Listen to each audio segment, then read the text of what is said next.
नमस्ते दोस्तों, मेरे सुनो गवर्नमेंट चैनल में आपका स्वागत है। मैं हूं अनीता चौहान, पत्नी Shri Prempal Singh Chauhan, deputy manager, national fertilizers limited, Nangal. आज के वीडियो में एम्प्लॉइज पेंशन स्कीम से संबंधित एक नई जानकारी देने के लिए मैं आप सबको मेरे हस्बैंड श्री प्रेमपाल सिंह चौहान से मिलवाती हूं, जो इस विषय के जानकार है। तो चलते हैं। दोस्तों नमस्कार, उम्मीद करता हूं आप सब लोग अच्छे से होंगे। दोस्तों, अभी कुछ समय पहले 6/3/2024 को EPFO Raipur Chhattisgarh, EPFO regional office Raipur Chhattisgarh ने भिलाई स्टील प्लांट के कुछ लोगों के सम 73 या 79 लोगों के चेक्स लौटा दिए थे। देखिए, उसका कारण क्या है। इसको लेके जब ये चेक वगैरह लौटाए जाते हैं तो हमारे लोग, हमारे जितने भी पेंशनर्स हैं, वो बहुत परेशान हो जाते हैं। ये स्वाभाविक सी बात भी है। लेकिन ये जो चेक इन्होंने लौटाया है, इसका कारण ढूंढिए आप। इसका कारण ये हो सकता है, देखिए इसमें ये इनका नंबर वगैरह दिया हुआ है, फोन नंबर वगैरह दिया हुआ है। यानी ईपीएफओ रायपुर ने ये जो लौटाया है, ये इनका ईपीएफओ रायपुर का पूरा एड्रेस वगैरह दिया हुआ। ये चेक किसको लौटाए हैं? General manager finance and accounts, Bhilai steel plant, returning of the checks / DD received from Bhilai Steel Plant in respect of the 73 employees, in respect of 73 member of employee। जिस चेक नंबर और DD से इन्होंने ये पैसा जमा किया है, check number, DD तो ऑब्लिक लिख दिया इन्होंने, जिस चेक नंबर से इन्होंने पैसा जमा किया है, वो पैसा इन्होंने इस रेफरेंस के साथ में 29/2/2024, यानी ये कह सकते हैं जो फरवरी 24 में ही पैसा जमा किया गया था ईपीएफओ में, उसने ईपीएफओ ने मार्च 1 वीक में उसे लौटा दिया। 6/3 की डेट है। यानी देखिए, एक तो विदिन 15 डेज लगभग लौटा दिया, इसलिए कोई इंटरेस्ट इस पर नहीं बनता है। जो पैसा आपने जमा किया और उन्होंने उसको क्रेडिट ही नहीं किया अपने अकाउंट में। दूसरी बात यह है, इन्होंने लौटाया क्यों है? ये कुछ भी नहीं है। देखिए, एक टाल मटोल का, एक जिसको प्रोक्रेस्टिनेशन का हम कहते हैं, ये एक टाल मटोल का एक तरीका है। एक्चुअली ईपीएफओ के पास में, किसी भी रीजनल ऑफिस के पास में हेड ऑफिस यानी दिल्ली ऑफिस से, यानी लेबर मिनिस्ट्री से कोई भी गाइडलाइन नहीं है। और अब गवर्नमेंट जो है वो इलेक्शन में चली गई है। गवर्नमेंट 100% इलेक्शन के मूड में आ गई है। गवर्नमेंट बिल्कुल भी ईपीएफओ के ऊपर ध्यान नहीं दे रही है। और ईपीएफओ, जैसा मैं अपने वीडियो में बार बार कहता हूं कि ईपीएफओ ने एक्चुअली से गलत कैलकुलेशन कराकर उसमें डेफिसिट दिखाया हुआ है, जो कि पार्लियामेंट में भी कई बार बताया गया है कि ईपीएफओ डेफिसिट में है, जबकि वो केवल इमेजिनरी फिगर्स हैं। इन्होंने एक्चुअली को भी एक्चुअल डेटा नहीं दिए हैं। जैसे पिछले एक वीडियो में मैंने बताया था कि इन्होंने लगभग 18 लाख करोड़ का, यदि हायर पेंशन लागू होती है तो 18 लाख करोड़ के घाटे में चला जाएगा ईपीएफओ, ऐसा इन्होंने लिखा था। और 1 करोड़ लोगों के डाटा निकाले थे। तो उससे यह पता लगता है कि 1 करोड़ लोगों के डाटा ही नहीं है। गलत डाटा देकर इन्होंने वो कैलकुलेशन करवाई, क्योंकि आपको पता ही है कि हमारे केवल 17.5 लाख लोगों ने अप्लाई किया है। यानी 1 करोड़ में 17.5 लाख देखिए तो 1/6 तो वैसे ही हो गया। आप 18 लाख करोड़ का घाटा दिखाना चाह रहे थे, तो वो 3 लाख करोड़ का तो वैसे ही रह गया।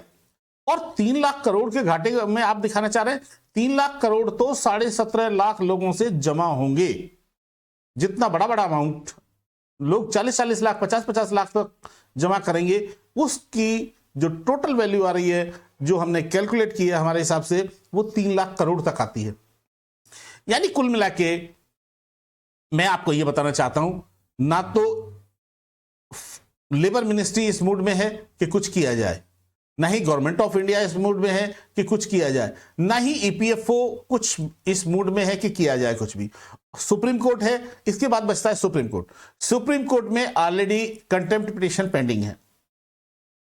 इसलिए यह कहना बहुत मुश्किल है कि ईपीएफओ के पास क्या गाइडलाइन है और क्या नहीं है। सुप्रीम कोर्ट को डिसीजन के लागू करने के लिए लेबर मिनिस्ट्री ने यह जरूर कहा है कि सुप्रीम कोर्ट का डिसीजन लागू किया जाना चाहिए। यह ऑर्डर उन्होंने बहुत पहले जारी कर दिए थे। लेकिन आज तक उस पर कोई कार्रवाई नहीं की है लेबर मिनिस्ट्री ने, और जब तक लेबर मिनिस्ट्री कार्रवाई नहीं करेगी तब तक इसमें कुछ भी होने वाला नहीं है। अब हम इसी लेटर में आगे बढ़ते हैं। तो ये इन्होंने एक भिलाई स्टील प्लांट के अपने ट्रस्ट के रूल हैं, और भिलाई स्टील प्लांट नहीं, सभी के अपने ट्रस्ट के रूल होते हैं। जितने भी पब्लिक सेक्टर या एग्जेम्प्टेड ऑर्गेनाइजेशन हो चाहे नॉन एग्जेम्प्टेड ऑर्गेनाइजेशन हो, उनके सबके अपने रूल्स हैं।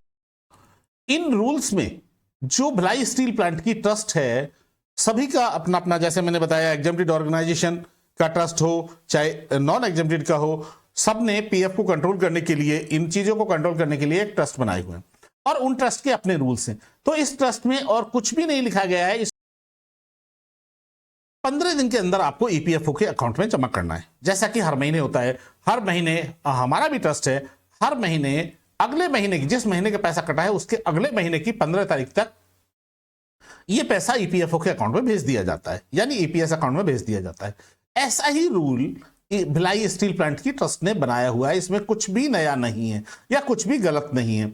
और इन्होंने 6500 की सीलिंग और 15,000 की सीलिंग भी इसमें लिखी गई है।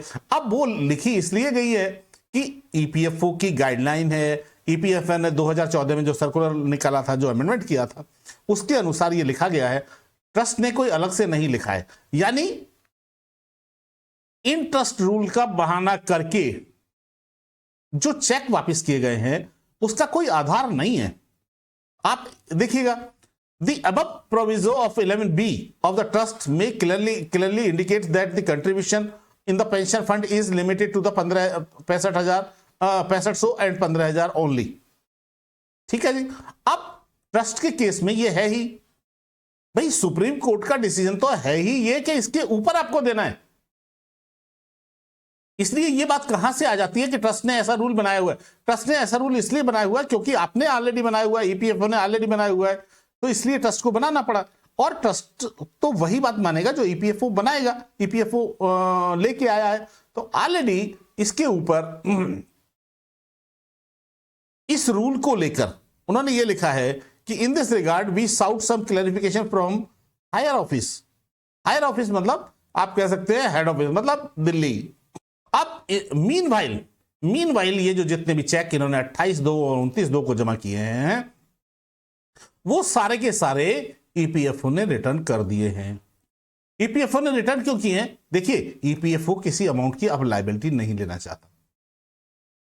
ईपीएफओ लायबिलिटी इसलिए नहीं लेना चाहता क्योंकि जो लोग एक्चुअली हमारे लोग कम कोर्ट में गए हैं, जबकि मैं बार बार बोलता हूं कि यदि किसी ने ऐसा पैसा जमा कर दिया है, आज भी जो लोग जिन्होंने जुलाई, अगस्त, सितंबर में पिछले 23 में पैसा जमा कर दिया था, उनको आज तक कोई बेनिफिट नहीं मिला है। उनको कोर्ट में जाना चाहिए कि हमें इतने पैसे का ब्याज दिया जाए।